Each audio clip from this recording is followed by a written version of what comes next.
Oke, kembali lagi di channel Belajar Farmasi Klinis. Di video kali ini kita akan belajar tentang antisipilis rapid test atau tes kit yang digunakan untuk mendiagnosa sifilis.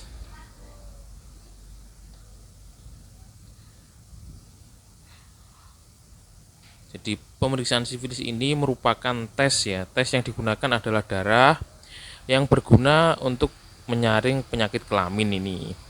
Cara kerjanya dengan mendeteksi antibodi non-spesifik yang diproduksi tubuh saat melawan infeksi yang menyerang. Tesnya itu seperti tes COVID antigen ya. Jadi menggunakan sampel darah, kemudian bisa dilihat hasilnya ya, positif dan negatif, sama seperti COVID-19. Untuk sifilis ini termasuk penyakit infeksi menular seksual. Jadi penyakit infeksi menular seksual yang disebabkan oleh bakteri. Bakteri yang menyebabkan penyakit sifilis ini adalah bakteri Treponema pallidum. Untuk pemeriksaan sifilis ini tujuannya mendiagnosa secara cepat rapid test, sehingga perawatan ini bisa dilakukan apabila hasilnya positif. Hal ini dapat mengurangi resiko terjadinya komplikasi dan penyebaran penyakit pada orang lain tanpa sadar.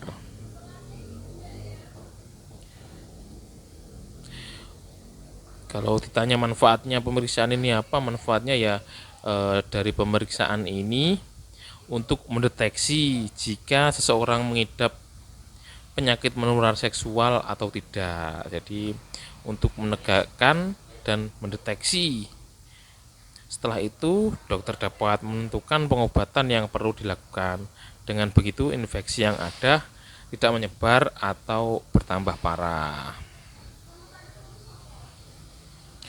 Untuk gejala sifilis ini gejala sifilis itu ada sifilis primer, kemudian sekunder, laten, dan tersier, serta kongenital.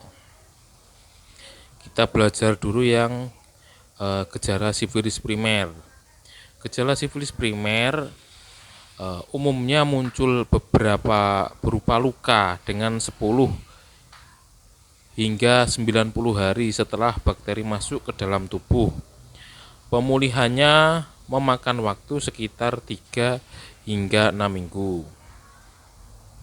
Kemudian gejala sifilis sekunder. Gejala sifilis sekunder jenis ini bisa terjadi beberapa minggu setelah luka menghilang, dengan ruam yang terdapat di bagian tubuh manapun, khususnya di telapak tangan dan kaki, ditambah dengan penyakit flu, rasa lelah, sakit kepala, nyeri pada persendian, demam. Segera tangani kondisi ini dengan tepat agar infeksi tak berlanjut ke tahap berikutnya. Selanjutnya, gejala sifilis laten. Jika tidak segera diobati, penyakit ini bisa berpindah ke tahap laten dari tahap sekunder. Pada sifilis laten, kondisinya terjadi pada gejala, tapi dalam 12 bulan pertama infeksi masih bisa menular. Kemudian sifilis tersier merupakan jenis yang paling berbahaya. Sekitar 30-40% pengidap sifilis yang tidak mendapatkan pengobatan beresiko mengalami komplikasi ini. Gejala yang terjadi akan sangat mempengaruhi oleh bagian tubuh mana dimasuki bakteri sifilis. Jenis tersier memiliki dampak terhadap mata, jantung, otak, pembuluh darah, tulang, persendian, dan juga hati. Hal tersebut menyebabkan pengidap akan mengalami kebutaan, penyakit jantung, dan juga stroke akibat terjadinya infeksi menular seksual tersebut. Kemudian gejala sifilis kongenital. Gejala sifilis kongenital ini terjadi pada ibu hamil, maka janin wanita tersebut bisa juga tertular. Infeksi bisa menular kepada janin jika seorang ibu yang mengidap sifilis. Resiko tersebut bisa dikurangi dengan mengobati infeksi selama masa kehamilan mencapai 4 bulan. Jika penanganan dan pengobatan terlambat, ibu hamil tersebut akan terkena komplikasi. Komplikasi bisa berupa bayi lahir prematur, keguguran, bayi lahir dengan sifilis, dan hilangnya nyawa bayi tersebut. Untuk faktor risiko sifilis ini, yang pertama itu melakukan hubungan seks sesama jenis. Melakukan hubungan seks tanpa kondom terutama jika memiliki banyak pasangan. Mengidap HIV/AIDS dan berhubungan dengan seseorang yang mengidap sifilis, berhubungan seks ya. Kemudian mengidap IMS jenis lain seperti chlamydia, gonorrhea, atau herpes genital. Untuk tes kitnya ini seperti tes reagen COVID ya. Jadi penyimpanannya di 2 derajat sampai 30 derajat. Isinya 25 tes kit. Untuk sampel yang digunakan adalah darah ya.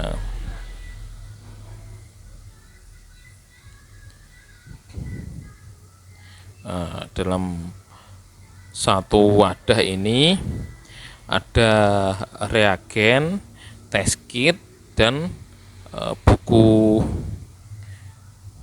petunjuk.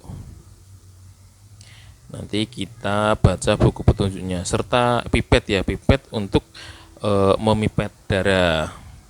Modelnya satu alat atau satu kit itu satu plastik ya, satu plastik kecil putih ini. Nah, ini buffernya, sifilis buffernya.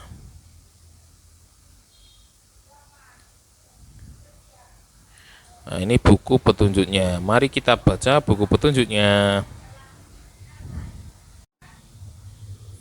Sifilis antibody test, whole blood atau serum atau plasma. Kegunaan sifilis antibody test adalah immunoassay aliran lateral untuk deteksi simultan dan diferensiasi antibodi sifilis dalam serum manusia, plasma atau darah.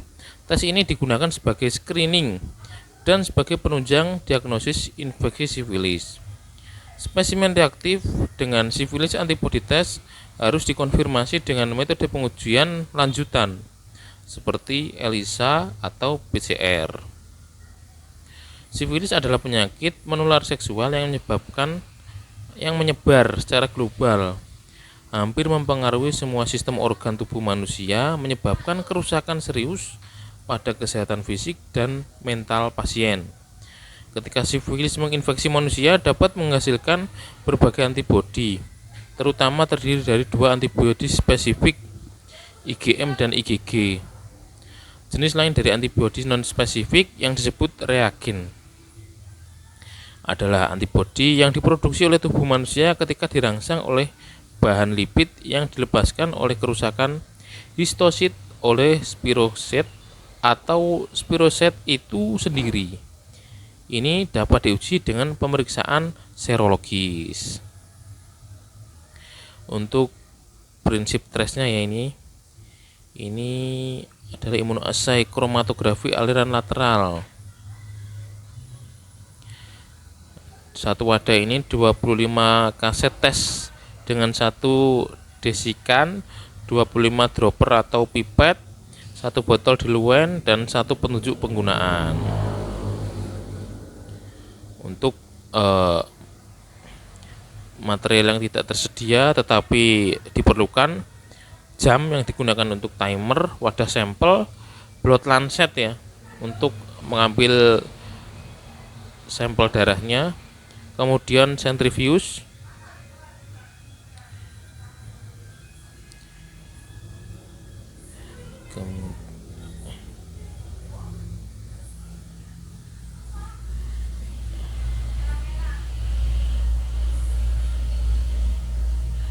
pengambilan sampel, perlakuan sampel yang berasal dari manusia sebagai sampel infeksius, dan tangani dengan menggunakan prosedur standar keamanan. Ini jika menggunakan plasma, serum, dan darah. Jadi darahnya itu diteteskan ya, menggunakan pipet. Bawa spesimen dan perangkat uji ke suhu kamar jika didinginkan atau dibaukan. Pokoknya posisi tesnya itu harus di suhu kamar. Saat siap untuk menguji, buka kemasan dan keluarkan kaset tes. Kaset tesnya itu persegi panjang ini ya, yang seperti tes COVID ini. Sampel darah, teteskan 1 tetes darah ke dalam sumur sampel. Yang sumur sampelnya bunder ini ya. Nanti akan ketemu keluar hasilnya. Nah, ini interpretasi hasilnya. Atur pengaturan waktu, hasil dapat dibaca dalam waktu 15 menit. Jangan membaca hasil setelah 15 menit untuk menghindari kesalahan interpretasi. Buang perangkat uji setelah menginterpretasikan hasilnya ya. Jadi jika reaktif terdapat pita berwarna merah muda pada area kontrol C.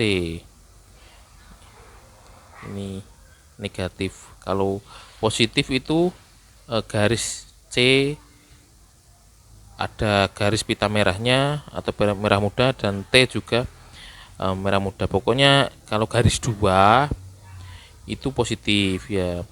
Kalau garis 1 di C negatif. Kalau tidak keluar garisnya itu tidak valid atau invalid. Kemudian jika garisnya di T juga invalid.